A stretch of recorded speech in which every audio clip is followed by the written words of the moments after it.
خوش آمدید اور علماء کرام ہمارے ساتھ تشریف فرمائیں. علامہ اکرام حسین قاضی صاحب تشریف فرمائیں. حضور خوش آمدید. پروگرام میں بہت شکریہ تشریف آوری کا. جناب علامہ محمد رضا دودانی صاحب تشریف فرمائیں. مفتی عامر صاحب اور مفتی سہیل امجدی صاحب, سب کا بہت بہت شکریہ. آپ لوگوں کے سوالات ظاہر ہے بہت سارے ہیں, اب جتنا بس وقت ہے ہم اس میں کوشش کرتے ہیں. وہ سوال بھی جب کینیڈا کے ایک سوال اس سے بھی جیسے بھی لائن اپ ہو تو ہمیں بتائیے گا, تو وہاں سے بھی آغاز کریں گے. تو یہ بتا دیجیے گا سب سے پہلے تو کہ مفتی عامر صاحب وہ کہہ رہے ہیں کہ اب وہ چاہے کہ ظاہر اب عید کی آمد ہے, تو کہتے ہیں بھائی رؤیت ہلال کمیٹی یعنی یا جو بھی متعلقہ ادارہ ہے جو کہ ہمارے یہاں رؤیت ہلال وہ اعلان کرے اور اس پہ اطمینان نہ ہو تو انسان کیا کرے. پہلے تو میں یہ بھی سوال ہے کہ ایسی کوئی صورت ہے کہ مطلب جو ایک ہی متعلقہ پلیٹ فارم ہے جس پہ ریاست کا اتفاق ہے, اگر اس کے اعلان پہ بھی اطمینان نہیں تو پھر کیا مطلب کیسے؟ بسم اللہ الرحمن الرحیم. دیکھیں, جو ریاست کی طرف سے اجتماعی طور پہ ایک کمیٹی مقرر کی جاتی ہے, صحیح ہے, یہ ساری ذمہ داری پھر ان کی ہوتی ہے. صحیح ہے, صحیح ہے غلط ہے پھر ذمہ دار وہ ہوتے ہیں. ٹھیک ہے. اس میں چونکہ عید کا اہتمام انتظام یہ اجتماعی سطح پہ ہوتا ہے, تو کوئی انفرادی سطح پہ تشکیک جو ہے وہ اس میں عمل دخل نہیں رکھتی ہے.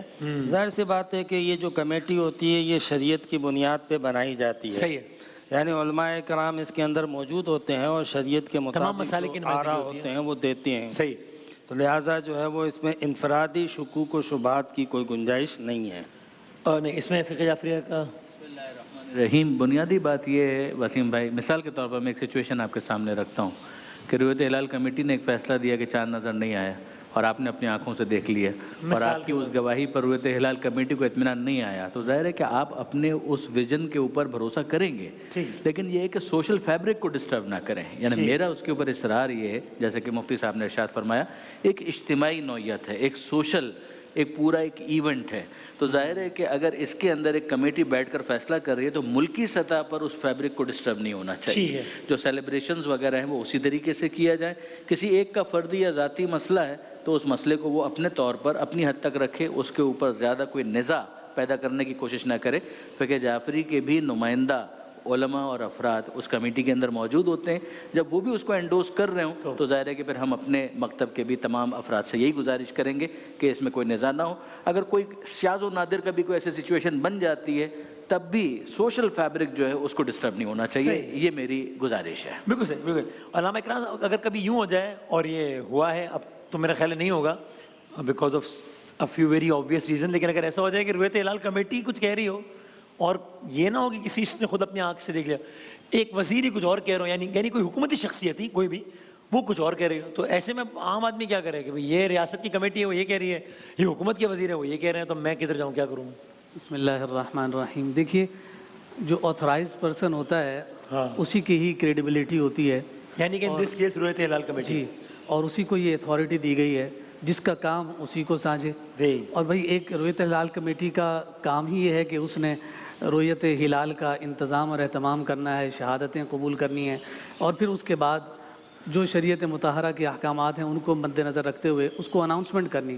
اب جس شخص کا اس سے کوئی لینا دینا نہیں یا تعلق نہیں, صرف اس بنیاد پر کہ جناب وہ حکومتی نمائندہ ہے یا کسی وزارت کے مسند پر فائز ہے اور وہ اس کا ناجائز استعمال کرتے ہوئے اس مسند کے اعتبار سے اس طرح کا کوئی کلام کرتا ہے, تو اس کی کوئی وقت نہیں ہوگی. جیسا قبلہ مفتی صاحب نے فرمایا کہ یہ ایک اجتماعی ایونٹ ہے اور اس کے لیے رؤیت ہلال کمیٹی کو بنایا ہی اس لیے گیا کہ اس اجتماعیت کے عنصر کو قائم رکھا جائے, تو وہاں کوئی یعنی ان کی بات کو قبول کرنے کا کوئی بھی جواز نہیں پیدا ہوتا.